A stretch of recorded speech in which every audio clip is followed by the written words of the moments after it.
వాక్యాన్ని చదువుకుందాం. కీర్తన గ్రంథము 71వ అధ్యాయము 9వ వచనము 10వ వచనం 2 లేఖన భాగాలు చదువుకుందాం. వృద్ధాపమందు నన్ను విడనాడకుము, నా బలము క్షీణించినప్పుడు నన్ను విడువకుము.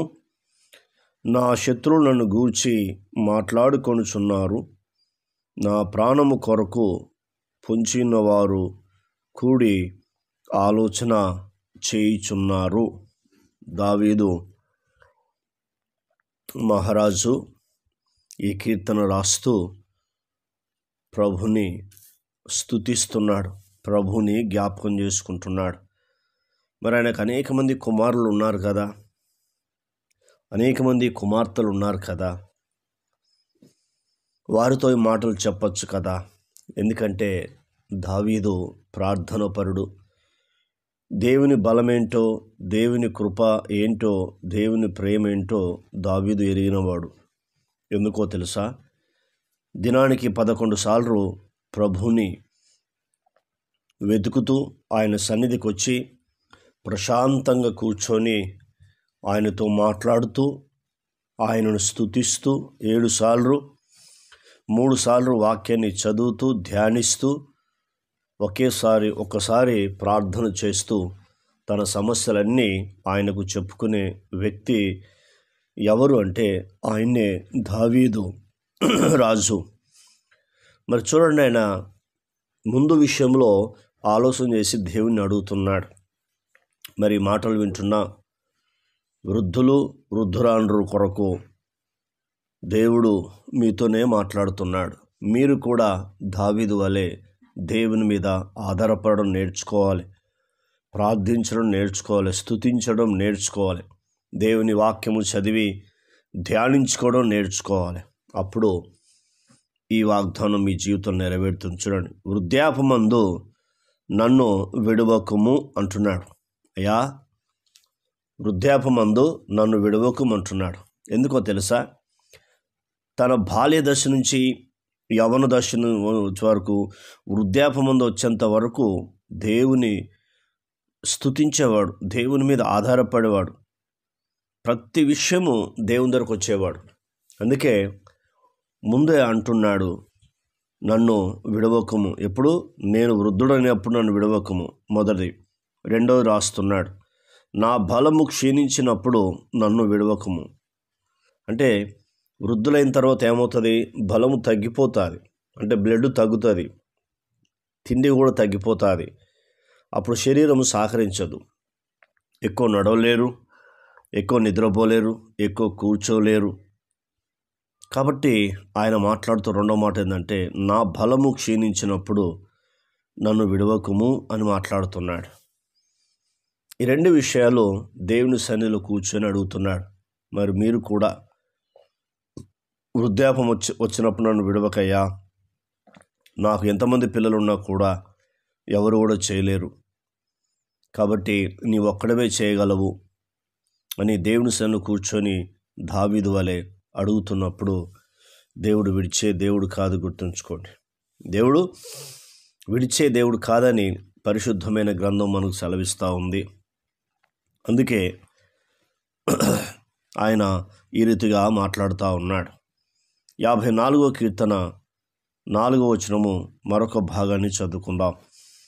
ఇదిగో దేవుడు నా సహాయకుడు, నా ప్రాణమును ఆదరించుచున్నాడు అని దావీదు రాస్తూ ఈ మాటలు మాట్లాడుతున్నాడు. నిజమే, దేవుడు కంపల్సరీ ఏంటంటే సహాయకుడు. నీకు గుర్తుంచుకోండి, దేవుడు ఇదిగో దేవుడే నా సహాయకుడని మాట్లాడుతున్నాడు, చెప్తున్నాడు వాళ్ళందరికీ, చుట్టూన్న వారందరికీ. చూసారా?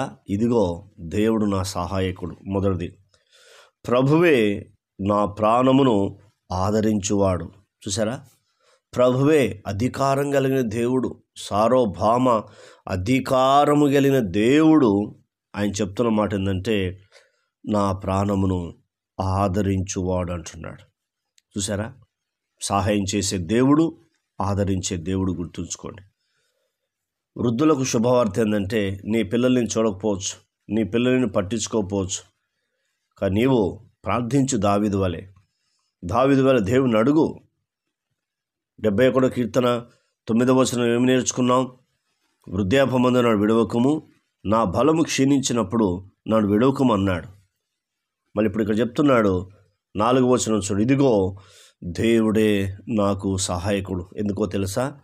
నీవు ఆయన కుమారుడవు, ఆయన కుమార్తెవు. నీ ఇంటి వారైనా సరే, నీ బంధువులు, నీ స్నేహితులను విడిచిపెట్టవచ్చు, కానీ దేవుడు విడిచిపెట్టాడు. అందుకే నాడు చూడండి, గల్లీకి 2-3 ఓల్డేజ్ హోమ్లు ఎక్కువైపోతున్నాయి. తల్లిదండ్రులు భారమైపోతున్నారు పిల్లలకు. వారు ఏ రీతిగా పెంచారు, ఏ రీతిగా పెద్ద చేశారు, కష్టపడ్డారు.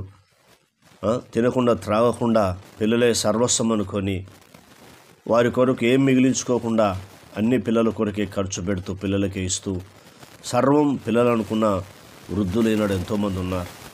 కానీ కొందరు వృద్ధులు ఎక్కడుంటున్నారంటే ఓల్డేజ్ హోమ్లో ఉంటున్నారు. కొందరు వృద్ధులు రోడ్ల మీద అడుక్కుంటున్నారు.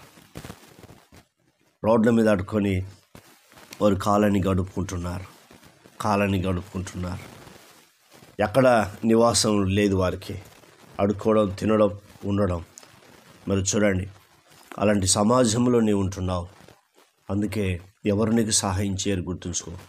10 మంది పిల్లలు తల్లిదండ్రులు కన్నప్పుడు 10 మంది పిల్లలను వాళ్ళు పోషించారు, 10 మంది పిల్లలను చదివించారు, 10 మంది పిల్లలను ప్రయోజకులు చేశారు. అందులో ఒక్కడు కూడా తల్లిని తండ్రిని చూడాలి, పట్టించుకోవాలి, నన్ను వాళ్ళు కన్నారు, పెంచారు, ప్రయోగం చేశారు. మరి నేను తల్లిదండ్రులను ప్రేమిస్తేనే దీర్ఘాయుష్మంతుడనని ప్రభు చెప్పాడు. తల్లిదండ్రులను ప్రేమిస్తేనే, సన్మానిస్తేనే ఆశీర్వాదానికి వారసులని చెప్పాడు. ఆ మాటలు నేను వినాలని ఆలోచన చేస్తే పిల్లలు బాగుపడతారు. రేపు వాళ్ళు వృద్ధులైన తర్వాత వారి పిల్లలు వాళ్ళని ప్రేమిస్తారు. బైబిల్ చెప్తుంది, నువ్వేది విత్తుతావో అదే విత్తనం కోసుకుంటావు. నీ తల్లిదండ్రులను ప్రేమిస్తే రేపు నీ పిల్లల్ని ప్రేమిస్తారు. నీ తల్లిదండ్రులు వృద్ధాపమందు నువ్వు చూస్తే రేపు నీవు వృద్ధుడు అయినప్పుడు నీ పిల్లలను చూస్తారు. దయతో తల్లిదండ్రులను విడిచిపెట్టకండి, తల్లిదండ్రులను ప్రేమించండి. ప్రార్థన. కన్న తండ్రి, నీకు స్తోత్రాలు. విన్న మాటలు దుష్టులు ఎత్తుకుపోకుండా సహాయం చేయండి. ఈ మాటల ద్వారా మమ్మల్ని ఆదరించావు, నీకు వందనాలు. ఇలా అనేక మంది వృద్ధులు ఉన్నారు. పిల్లలు వాళ్ళని ప్రేమించే మనసు వారికి అనుగ్రహించండి. తల్లిదండ్రులను అన్ని రకాలు చూసుకునే మనసు ఇవ్వమని మా ప్రార్థన విని జవాబు ఇచ్చినందుకు వందనాలు. యేసు నామంలో పొందినాం తండ్రి, ఆమెన్. దేవుడు మనందరిని దీవించి ఆశీర్వించునుగాక. Amen, amen, amen.